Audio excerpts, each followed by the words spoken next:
நம்ம தமிழ்நாட்டு மக்களுக்கு தெளிவா தெரியும்.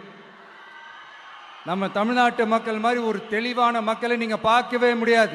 சூப்பர் கிளாரிட்டியோட சூப்பர் மக்கள் சார் நம்ம மக்கள். இந்த போருக்கு போறதுக்கு முன்னாடி தான் இந்த படை பரிவாரங்களோட போவாங்கன்னு கேள்விப்பட்டிருக்கிறேன். ஆனா நீங்க என்னடானா இந்த ஒண்ணுத்துக்கும் உதவாத இந்த பால் டப்பாவை உருட்டிக்கிட்டு இருக்கீங்களே சார்.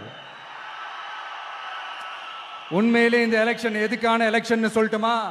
தமிழ்நாட்டு மக்களுக்கும் ஊழலுக்கும் நடக்கிற போர், தமிழ்நாட்டு மக்களுக்கும் லஞ்சத்துக்கும் நடக்கிற போர், தமிழ்நாட்டு மக்களுக்கும் இந்த நிர்வாகத்தை சரியா செய்யாத இந்த திமுக அரசுக்கும் நடக்கிற போர், அதாவது தமிழ்நாட்டு மக்களுக்கும் உங்க ஆட்சிக்கும் நடக்கிற போர், தமிழ்நாட்டு மக்களுக்கும் ஸ்டாலின் சாருக்கும் நடக்கிற போர். இன்னும் சுருக்கமா சொல்லணும்னா விஜய்க்கும் ஸ்டாலின் சாருக்கும் நடக்கிற போர்.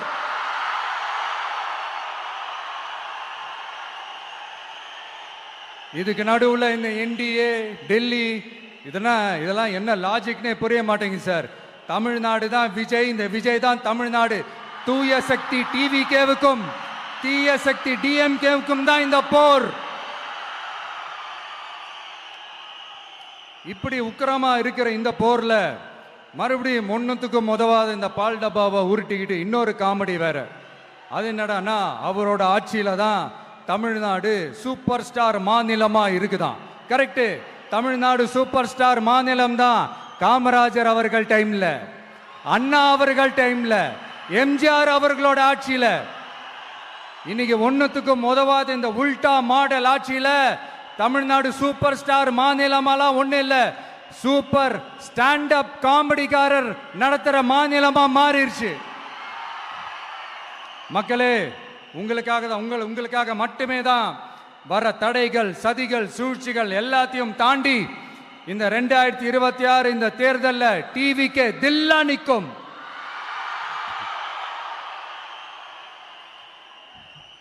இதுவரைக்கும் நடந்த எலெக்ஷன் வேற, இப்ப நடக்க போற எலெக்ஷன் வேற. ஒவ்வொரு 5 இயர்ஸுக்கும் நடக்கிற எலெக்ஷன் மாதிரி இதை நினைச்சிடாதீங்க. 50 வருஷத்துக்கு ஒரு வாட்டி நடக்க போற ஒரு எலெக்ஷன் மாதிரி இது. அதிசய எலெக்ஷன். ஒரு எலெக்ஷன்ல அவங்களோட எதிரிகளை தான் எதிர்ப்பாங்க, அப்படிதான் எதிர்ப்பாங்க, அதுதான் யதார்த்தமும் கூட. ஆனா இந்த எலெக்ஷன்ல தான் ஒட்டுமொத்தமா எல்லாருமா சேர்ந்து ஒருத்தனை எதிர்க்கிறாங்க. ஒட்டுமொத்தமா எல்லாருமா சேர்ந்து இந்த விஜயை எதிர்க்கிறாங்க. ஏன்னா இந்த விஜய் ஊழலை எதிர்க்கிறான், லஞ்சத்தை எதிர்க்கிறான், மக்களோட மக்களா நிக்கிறான். அந்த மக்கள் அவன் கூட நிக்கிறாங்க. அந்த காண்டு எப்படி? அந்த காண்டு தான் ஒட்டுமொத்தமா எல்லாருமா சேர்ந்து ஒருத்தனை எதிர்க்க காரணம். நீங்க எப்படி வேணா எதிர்த்துக்காங்க, ஆனா போட்டி 2 பேருக்கு நடுவுல தான். ஒண்ணு இன்னொன்னு. இந்த எலெக்ஷன் டேல மேக்சிமம் என்ன பண்ணுவீங்க? போவீங்க, ஓட்டு போடுவீங்க, வருவீங்க, அவ்வளவுதான் உங்களுடைய பார்ட்டிசிபேஷன். ஆனா இந்த எலெக்ஷன்ல நீங்க பங்கெடுத்துக்க போறீங்க. எஸ், உங்க வீட்டில் இருக்கிற ஒரு விஜய் தான், உங்க வீட்டில் இருக்கிற ஒரு விஜய் தான் வேட்பாளரா நிக்க போறாங்க. உங்க வீட்டில் நிக்கிற ஒரு வேட்பாளர்னா அப்போ உங்க வீட்டில் இருக்கிற மற்றவங்க எல்லாருமே வாக்காளர்கள் தானே. உங்க அம்மா, உங்க அப்பா, உங்க அண்ணன், உங்க தம்பி, உங்க சொந்தம் டிவிக்கே வேட்பாளர் அப்படின்னா அப்போ உங்க ஓட்டு விசில் சின்னத்துக்கு தான் எல்லாருக்குமே தெரியும். ஏன், நம்மளோட எதிரிங்களுக்கு கூட அது நல்லாவே தெரியும். அதனாலதான் நமக்கு எதிராக அவ்வளவு அவதூறு பரப்புறாங்க. என்னென்ன அவதூறு பரப்புறாங்கன்றது உங்களுக்கே நல்லா தெரியும். ஆனா அவங்களுக்கு தெரியாது ஏன் மேல அவதூறு பரப்புனா அது மக்கள் மேல அவதூறு பரப்புற மாதிரின்னு. எனக்கு அரசியல் தெரியலன்னு சொன்னா அது மக்களுக்கு அரசியல் தெரியலன்னு சொல்ற மாதிரின்னு. என்ன அசிங்கமா பேசினா அது மக்கள் அசிங்கமா பேசுற மாதிரின்னு. எனக்கு எதிராக செய்யற ஒவ்வொரு செயலும் அது மக்களுக்கு எதிராக செய்யற செயல் அவங்களுக்கு தெரியாம போச்சு. இந்த விஜயும் மக்களும் வேறு வேறு இல்லை.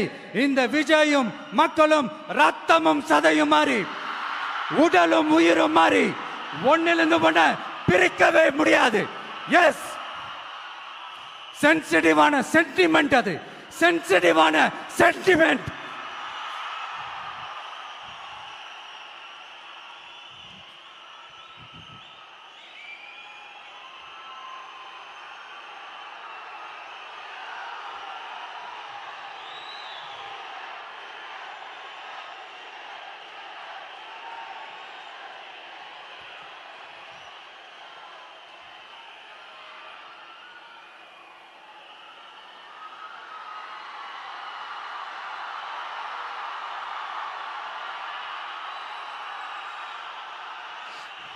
நான் சாரி,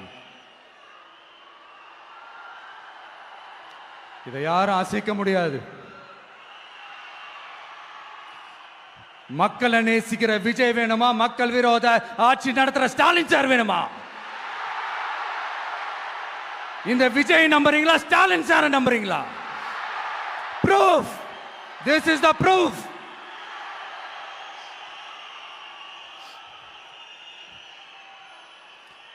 இந்த தீய சக்தி, ஊழல் சக்தி, இதெல்லாம் ஏன் சொல்றோம், எதுக்கு சொல்றோம், யாரை சொல்றோன்றதெல்லாம் மக்களுக்கு தெளிவாக தெரியும். அதே மாதிரி டிவிகேவுக்கு போட்டி டிஎம்கே தான்றதும் மக்களுக்கு தெளிவாக தெரியும்.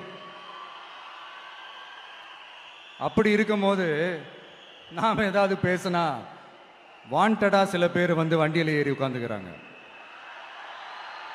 ஆமாம், வாண்டடா சில பேர் வண்டியில் ஏறி உட்காந்துக்கிட்டு குரல் கொடுக்குறாங்க. சீரியஸாக ஒரு போட்டி நடந்துக்கிட்டு இருக்கும் போது இங்கே காமெடிக்கெல்லாம் இடம் இல்லை பாஸ். இதெல்லாம் மக்களுக்கு தெளிவாக தெரியும். இந்த நேரத்தில் ஒரு சீரியஸ் கேள்வியை இன்னைக்கு இருக்கிற மிகப்பெரிய அரசியல்வாதிங்க கிட்ட கேட்கணும்னு நான் நினைக்கிறேன். நீங்க அரசியலுக்கு வர்றதுக்கு முன்னாடி உங்ககிட்ட இருந்த சொத்து எவ்வளோ? அரசியலுக்கு வந்ததுக்கு அப்புறம் இன்னைக்கு உங்ககிட்ட இருக்கிற சொத்து எவ்வளோ? அதை ஓப்பனா டிக்ளேர் பண்ண முடியுமா? அப்படி வந்த காசெல்லாம் என்னென்ன தொழில் செஞ்சு வந்துச்சு, என்ன வேலை செஞ்சு வந்துச்சு? உண்மையிலே நீங்க உழைச்சி சம்பாதிச்ச காசா, இல்ல ஆட்சி அதிகாரத்துக்கு வந்ததுக்கு அப்புறம் ஆட்டைய போட்ட காசா? இதெல்லாம் ஓப்பனா டிக்ளேர் பண்ண முடியுமா? இதெல்லாம் நம்ம கேட்டா எல்லா ஊழல்வாதிகளும் ஒன்னா சேர்ந்து நம்ம மேல சேத்தவாரி வீசுவாங்க. அதை பத்திலாம் நமக்கு கவலை இல்லை. ஏன்னா நாம யாருன்னு மக்களுக்கு நல்லாவே தெரியும். எனக்கு ஒரு புது ஃப்ரெண்டு, புது நண்பர் ஒருத்தர் கிடைச்சிருக்காரு. யார் தெரியுமா? தெரியாதா? முதல்வர் அவர்கள் தான். இப்போ ஒரு நிருபர் ஒருத்தர் கேட்ட கேள்விக்கு எனக்கு எதிரிகள்லாம் யாரும் இல்லை, அவங்க எல்லாருமே எனக்கு நண்பர்கள் தான் அப்படின்னு சொன்னாங்களே. அப்படி நாங்கெல்லாம் உங்களுக்கு நண்பர்கள்னா அப்புறம் ஏன் சார் கரூர் விஷயத்துல ஏன் மேல பழி தூக்கி போட்டீங்க?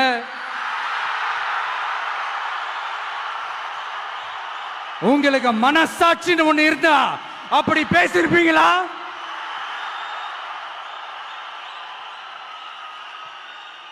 அப்படி நாங்களாம் உங்களுக்கு நண்பர்கள்னா ஒரு ஈவெண்ட், ஒரு ஃபங்க்ஷன் நடத்துறதுக்கு ஒரு இடமோ ஒரு பர்மிஷனோ ஏன் கொடுக்க மாட்டேன்றீங்க?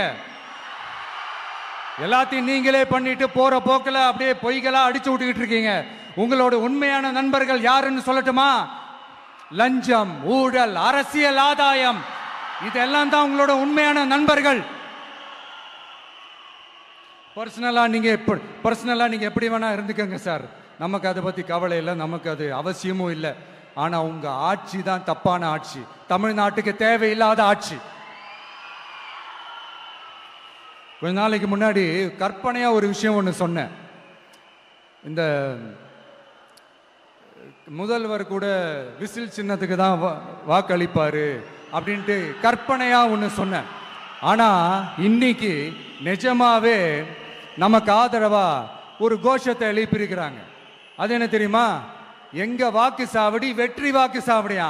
அதுக்கு அர்த்தம் என்ன தெரியுமா? எங்க வாக்கு சாவடி விஜய் வாக்கு சாவடின்னு அர்த்தம்.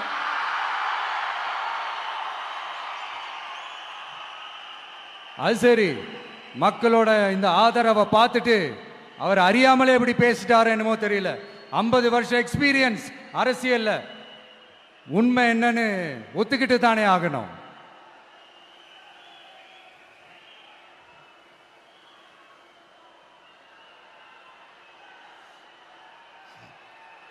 ஜனநாயகம்ங்கிறது பெரும்பான்மை ஆட்சி அதிகாரம் சார்ந்தது மட்டும் இல்லை, சிறுபான்மை மக்களின் உரிமைகள் உணர்வுகளும் புனிதம்னு நினைச்சு அதையெல்லாம் காப்பதற்கு பெயர் தான் ஜனநாயகம்னு 1963 அறிஞர் அண்ணா பார்லிமெண்ட்ல பேசினதை நாம இங்க சொல்றது ரொம்ப பொருத்தமா இருக்கும்.